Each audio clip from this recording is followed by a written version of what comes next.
explanação por 10 minutos. Ok, eu preparei uma apresentação, eu vou aqui disponibilizar para os senhores.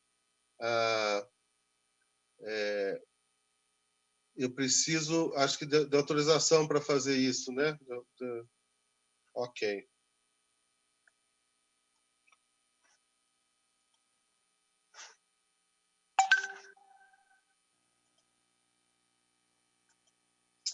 Um momentinho só. Já está na tela conosco. Ok. Bom, eu vou fazer um resumo e é importante a gente ter uma visão histórica, né, desse processo. Então, a Fiocruz já de uma visão de antecipação e preparo, em janeiro foi o primeiro laboratório a receber, então, a capacitação pela Organização Mundial da Saúde, através da Organização Pan-Americana de Saúde, no nosso Laboratório Nacional do Vírus Respiratório e Sarampo do Instituto Oswaldo Cruz, né? Ao mesmo tempo, isso no final de janeiro, recebemos a formalização para o desenvolvimento tecnológico e a produção nacional desse teste, nos últimos dias de janeiro. Durante o mês de fevereiro, ainda com essa visão de antecipação e preparo, sem nenhum caso no Brasil até aquele momento, né, nós distribuímos, então, esse conhecimento recebido, né, através da capacitação, inicialmente dos laboratórios também de referência nacional de São Paulo, Adolfo Lutz, e do Pará, o Evandro Chagas. Além disso, fizemos também, juntamente com a OPAS, a capacitação de países da América Latina e juntamente com o Ministério da Saúde, a capacitação dos laboratórios estaduais.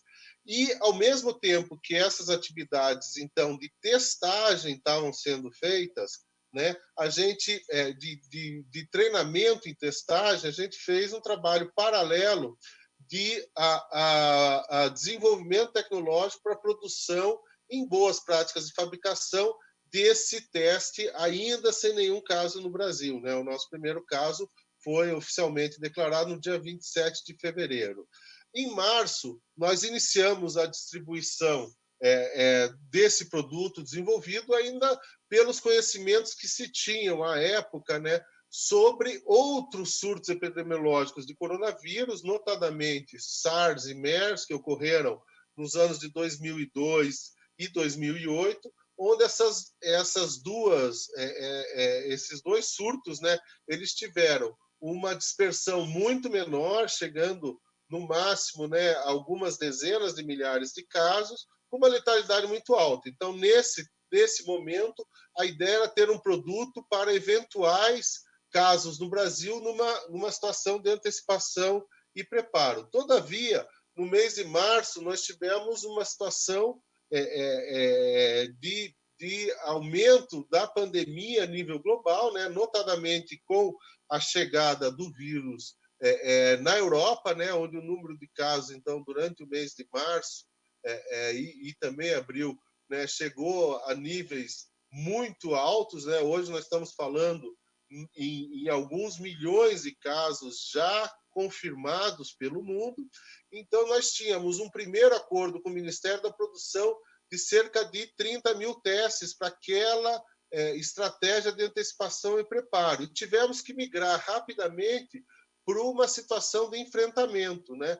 Onde a testagem massiva passou a ser uma das melhores ferramentas no enfrentamento dessa situação epidemiológica, né? Porque ela pode auxiliar nas definições relacionadas à dinâmica social. Então, no mês de março ainda, na previsão inicial, nós entregamos 58 mil testes e durante o mês de abril, então, conseguimos fazer o escalonamento para uma produção que atendesse a essa nova estratégia de testagem, que não era mais uma testagem de antecipação e preparo, mas sim uma testagem massiva. Então, só para vocês terem uma ideia do que significou isso, na semana passada, que é da primeira semana onde nós chegamos à nova escala de produção, nós conseguimos entregar ao Ministério cerca de 650 mil testes em uma semana, que é mais do que 10 vezes do que foi produzido no mês de março inteiro. Então, é importante que a gente tenha essa noção que nós tivemos um início do enfrentamento com um número limitado de testes, porque escalonar uma produção nesse nível não é tão fácil, né?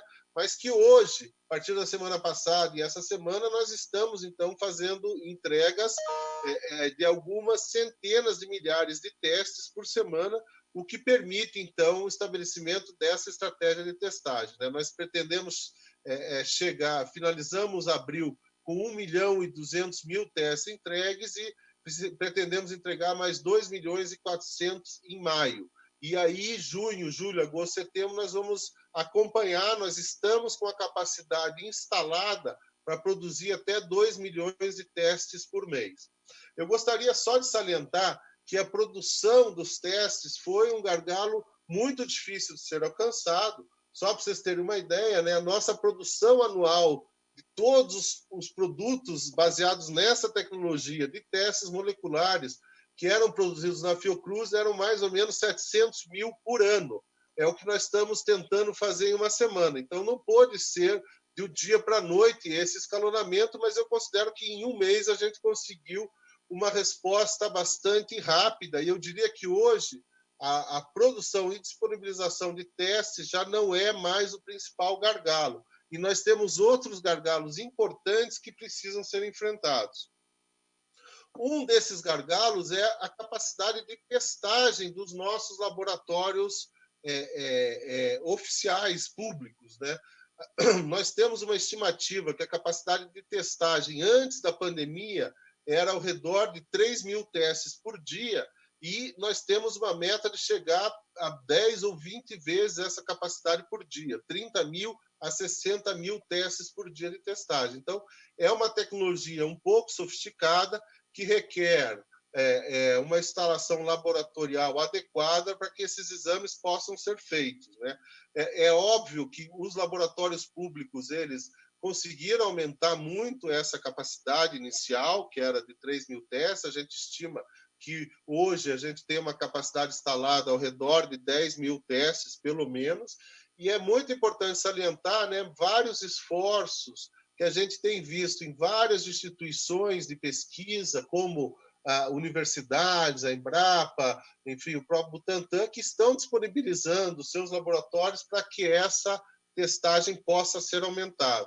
E nós, na Fiocruz, também estamos envolvidos em vários arranjos locais, tentando aumentar essa capacidade em nossos laboratórios, e tivemos a possibilidade também de ofertar unidades de apoio ao diagnóstico com centrais automatizadas, onde a gente pôde, então, disponibilizar de uma maneira bastante rápida equipamentos que podem fazer a testagem de forma automatizada, e isso vai melhorar a produtividade com a padronização, né, desses testes. E a ideia é que essas unidades estejam, então, disponíveis, né, durante o mês de maio. Só para vocês terem uma ideia, a gente tinha até semana passada 6 dessas plataformas instaladas, que adicionava, então, a capacidade dos laboratórios, mais 3.000 testes, né, que era quase a capacidade inicial que a nossa rede de laboratórios tinha no começo da pandemia. Essa semana nós estamos conseguindo instalar mais algumas plataformas, né? Pretendemos chegar a 9 ou 10 plataformas essa semana, já com uma capacidade próxima de 5.000 testes por dia, e estamos buscando ainda, antes da primeira quinzena de maio, instalar um total de 17 plataformas dentro da Fiocruz, para que a gente consiga colocar quase 9.000 testes por dia. Então, é importante que a gente tenha essa dimensão dos diferentes gargalos. O primeiro gargalo enfrentado foi a produção. Agora nós temos um gargalo importante na execução dos testes. A Fiocruz ainda vai, a pedido do Ministério da Saúde, ainda disponibilizar 10 dessas plataformas para serem instaladas de forma temporária no laboratório do DASA, que está trabalhando com o Ministério também para melhorar a logística, a capacidade de testagem. Com isso, né, com as plataformas de Fiocruz, a gente, em maio, pretende adicionar cerca de 15.000 testes por dia, e estamos com uma sinalização muito importante da iniciativa Todos pela Saúde, que está propondo, então, a doação de mais plataformas para serem instaladas no Rio de Janeiro e no Ceará, permitindo, então, a adição de mais 25.000 testes por dia. Isso só ocorrerá no mês de junho, mas nós vamos tentar acelerar o máximo possível, né? E a ideia, então, aqui a gente tem uma capacidade instalada hoje ao redor de 5.000, ela pode chegar a quase 40.000 ao redor do 20 de junho, permitindo não só, né, que a gente disponibilize os kits, mas que a gente tenha capacidade de processamento. Mas é importante salientar que essas não são as únicas limitações, os únicos gargalos, né? Precisa também de uma estratégia para definir quais serão as populações que serão beneficiadas desse teste, né? Nós estávamos saindo de um momento onde os testes eram limitados e estávamos com uma estratégia de testar apenas os pacientes sintomáticos, os mais graves, e agora nós estamos agregando uma capacidade maior de teste. Essas estratégias precisam ser definidas. E existem outros gargalos, como seria o caso, por exemplo, dos sistemas de coleta, né? Os tubos de coleta e os suaves. Se a gente está pensando em fazer alguns milhões de testes, a gente precisa de alguns milhões de testes de sistemas de coleta. Esses outros gargalos precisam ser feitos.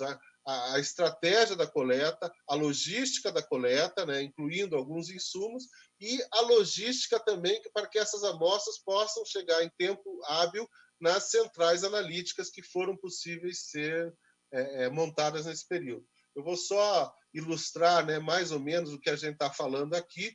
Essas são as centrais que a gente já tem instaladas no Rio, com os equipamentos, né, todo o sistema de biossegurança, e aqui as novas plataformas que seriam previstas para estarem funcionando apenas na semana que vem, mas que a gente conseguiu antecipar. Então, no Rio, hoje, a gente já teria 5 dessas unidades. No Paraná, que é outra unidade da Fiocruz, que tinha capacidade de receber esses equipamentos, a gente tem 2 unidades instaladas, né? Estamos instalando mais 10 unidades, então, para auxiliar realmente todos os laboratórios. Você pode informar para quais são os estados que estão sendo instaladas as outras 10 unidades? E se tem um custo estimado disso, por unidade? Então, nós estamos instalando no Paraná mais 10 unidades. Temos 5 no Rio, né? A nossa ideia original era instalar uma